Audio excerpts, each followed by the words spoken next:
wanted to say hi today. This is a special day. Happy does not normally come in my office or my studio for these live streams, but Happy wanted to come in, see what all the fuss was about. Do me a favor, hit the like, subscribe, comment. Let's have some fun again. Happy wishes you a wonderful Friday. Hi, Sonny. Yeah, I know. You're always here. Just because he doesn't want to feel left out. Of course, this is Sonny. He is always right between my feet when we record these together. So if I ever trip, you can blame this guy right here. There you go. Stay right there. All right. That was fun for me. Hopefully you enjoyed that. This is Friday, July 15th, and this is your daily financial news. Let's just get into it. Again, remember, very important date tomorrow. We are going to do a deep dive on house hacking, roommate style, with the one and only Todd Baldwin and Spencer Cornelia. This is going to be done live via Zoom call with all of my students.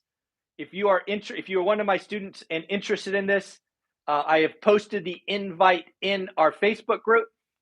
I have sent it out on Teachable. If you have not got it, please send me an email and I will forward it to you as well. I have to figure out why Teachable doesn't work all the time. But yes, tomorrow, 9 a.m. Pacific, 90 minutes, Spencer and Todd answering your questions. I frankly believe house hacking needs to be taught as a senior in high school. You can fundamentally change your life forever by getting on the property ladder, owner-occ financing, and living for free. Now, there are multiple ways to do this. We are going to do both. Roommate edition first. Unit edition second. Next week, next Saturday, we will do it with Dion and Matt doing duplexes, tris, and quads.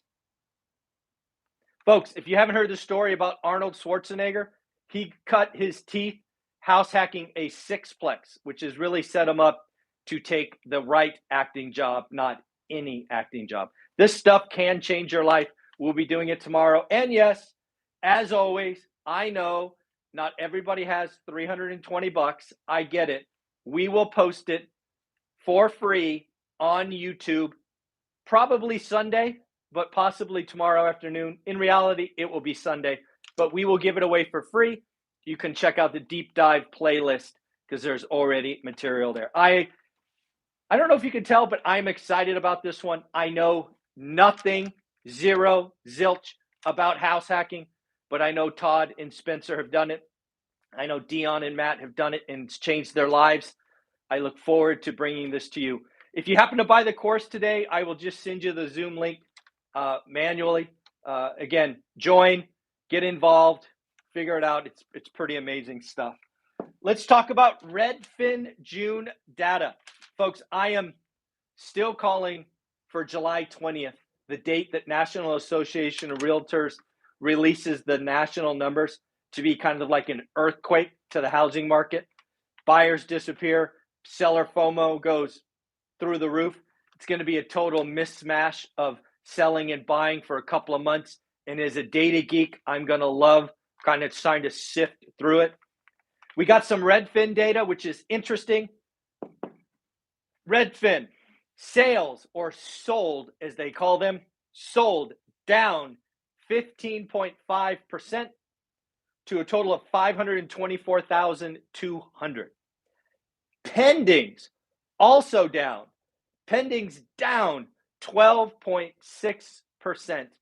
And for the coup de grace, the tippity top, median home price up 11.2%. So again, transactions down, pending down, prices up 11.2%. They did highlight some markets which I thought were really interesting. Northport, Florida, up 29.7. Coral, Florida, up 26.1. Fort Worth, Texas, up 24.2. And Knoxville, Tennessee, up 24.1. The only city on the Redfin data that was negative, good old San Francisco, California. San Francisco, California was negative And frankly, it couldn't happen to a better city. Yuck, yuck, yuck.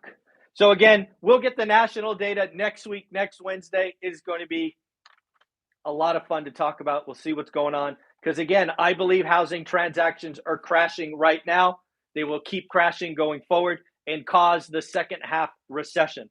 It's going to be interesting to watch. We got more bank information. We got Wells Fargo and Citigroup. We get Bank of America and Goldman on Monday. We got Morgan Stanley and JP Morgan yesterday. Just to keep track, Morgan Stanley and JP Morgan both missed, both disappointed. Well, today, Citigroup beat top, beat bottom. Their profit did fall 27% year on year. But yes, Citigroup, first bank of the three majors so far to report, beat earnings and beat revenue. Next, Wells Fargo, disappointed. Wells Fargo missed revenue, but did hit the bottom. Wells Fargo, profit down 48%. And as we talked about over the weekend, what was I going to look for in the banks? I want to know who is reserving for bad debt. Yesterday, JP Morgan, was it like 430 million bucks, 450, something like that? Wells Fargo, reserve for bad debt, 576 million. So just with those two banks, JP Morgan, Wells Fargo, over $1 billion have been reserved for bad debt. It's interesting because you look at Citigroup and Morgan Stanley, my opinion only, I'm not a bank analyst, but this is when I look at them from 50,000 or 100,000 foot. JP Morgan, Chase, and Wells Fargo, definitely more consumer oriented. Morgan Stanley, huge trading business, huge private equity. Citigroup, kind of a combination of everything, but a big trading arm. So what that means for Monday, if everything holds, is Bank of America will reserve for bad debt and Goldman Sachs won't. Who knows? This is just looking at the tea leaves going forward. It will be interesting to see because so far all four banks have suffered at least a 23% drop in earnings year on year. Last year compare was rough. And just because I found it, BlackRock also reported today. BlackRock missed top, missed bottom. Yes, BlackRock missed. Oh, one more thing about Wells Fargo that I wrote down that I forgot. Sorry. This is Wells Fargo, not BlackRock. Wells Fargo. Mortgage demand down 53%. I expect a similar number from Bank of America on Monday. Next, I want to be very clear about the Canadian and China housing markets. I believe both are wrecked for different reasons. These are important because when I talk about China and Canada housing market, first and foremost, I know almost nothing about them. I don't have a buy box. I've never shopped there, nothing. But I can look at the structural items that I see in Canada and China, take that into comparison with my 30 years experience here, but realize no direct impact with China, no direct impact with Canada housing market. That said, the Canada housing market default mortgage is 5 years adjustable rate mortgage. Over the last 6 weeks, I have read increasing articles about homeowners who will not be able to afford their home because of the resets. This is 100% similar to the great 2008 crash in the United States. What led to the cascading, the 4-5 year crisis in America? Bad loans with horrible debt structures kept resetting. And once that momentum started, It just got uglier and uglier and uglier and uglier. I fear that, unfortunately, for our brothers and sisters to the north, you might be looking at a few very, very, very, very bad years. Like our housing market, when it rolled over, if you got out first, you were relatively unscathed. If you got out a year or more after it rolled over, it was a disaster. That's why in the United States, the term strategic default became dinner conversation. I do not have a great feeling for what my brothers and sisters in Canada might be dealing with for the next 3 or 4 years. Yeah, now let's flip the script to China. In China, it's kind of a different story, but very similar and something we should watch for. What did I tell you when we started talking about Evergrande almost a year ago? We talked about the housing market in China was where the average person held their wealth. They held their wealth in real estate. It was their pension, their retirement. The Chinese government, via their horrible and disaster policies, have done almost everything wrong. And what they have done is destroyed confidence in housing. They have had 10 months in a row of declining prices. They have had 10 months in a row of declining purchases. It is not good. Now in China, not only do we have bank runs, but we have organized payment strikes. Not good. The Chinese housing market is a disaster. Neither one, Canada or China housing market, gives me the warm and fuzzies. There's a lot of debt, a lot of pain in both of these housing markets. I do not have currently the similar feeling in the US because, unlike Canada, we have 30-year fixed rate debt, 80% of the people below 4, 53% below 3.5, 13% below 3. All of that data brought to you by Black Knight from months ago. Again, and as of right now, housing is still holding up. We haven't crushed the belief in the housing market like China. So again, not a great feeling. Retail sales came in plus 1%. Even if Atlanta Fed is right and GDP is a negative number, I have bad news for everyone. Anybody who's an armchair economist and wants to scream recession, yes, we might get 2 quarters of negative growth. Again, I still believe Q2 will be 0.1 or 0.2 positive, but let's just say Atlanta Fed is correct. If they're correct, it will not be called a recession. This will be the first time since 1947 it's not called a recession. The reason that is this rule of thumb that everybody quotes, 2 negative quarters of GDP means a recession, is not technically correct. There's a lot more nuance and data underneath it. Now, it has been right since 1947, but here they are. These are the 4 things you learn when you study economics: industrial production, real wages, retail sales, and employment, labor.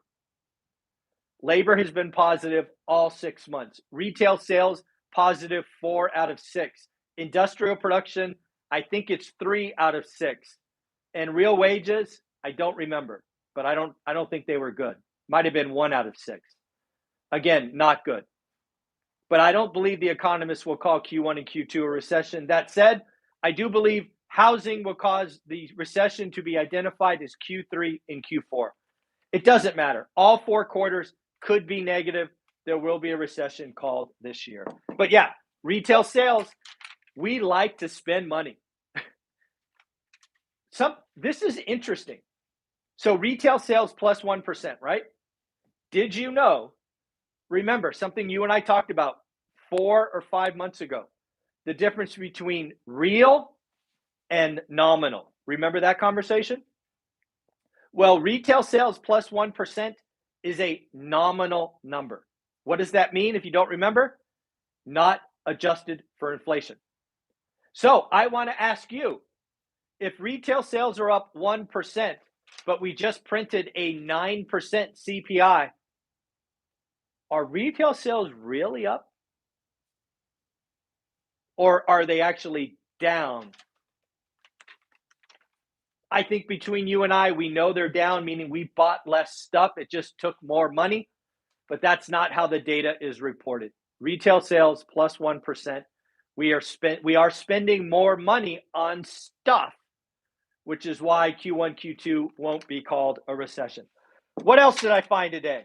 Well, you know what? Let's congratulate 2 people before I forget. I got more to talk about, but I always forget these, so let's do this. Let's congratulate John and Laura. Congratulations for getting your deal.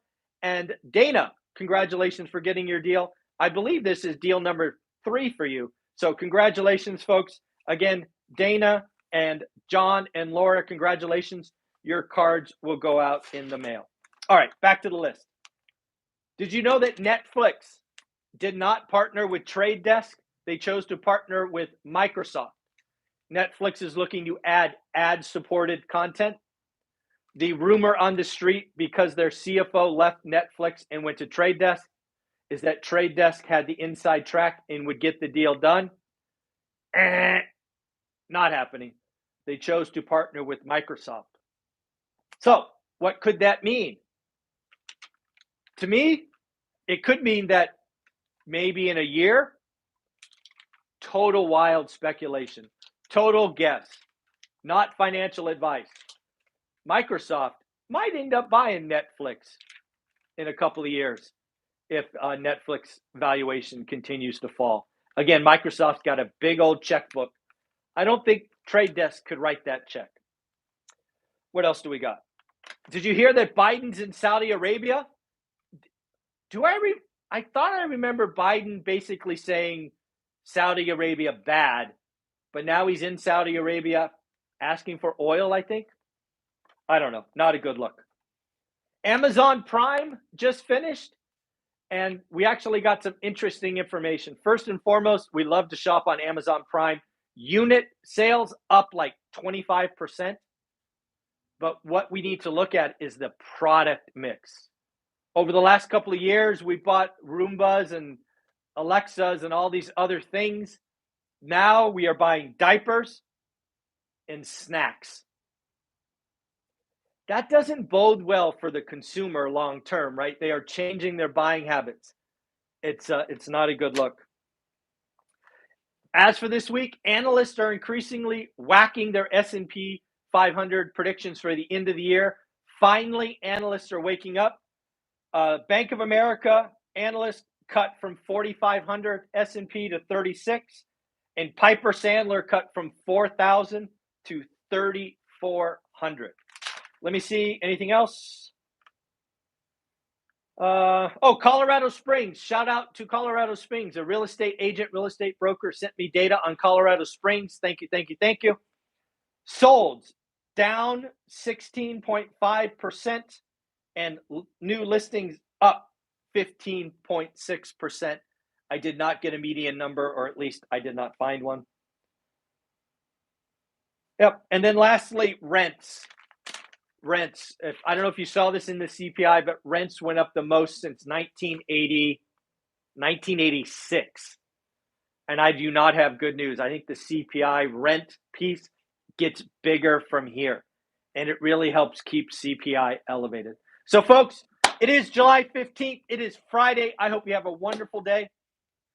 If you've ever thought about house hacking, if you've ever wanted to ask questions, great news. Tomorrow is your opportunity.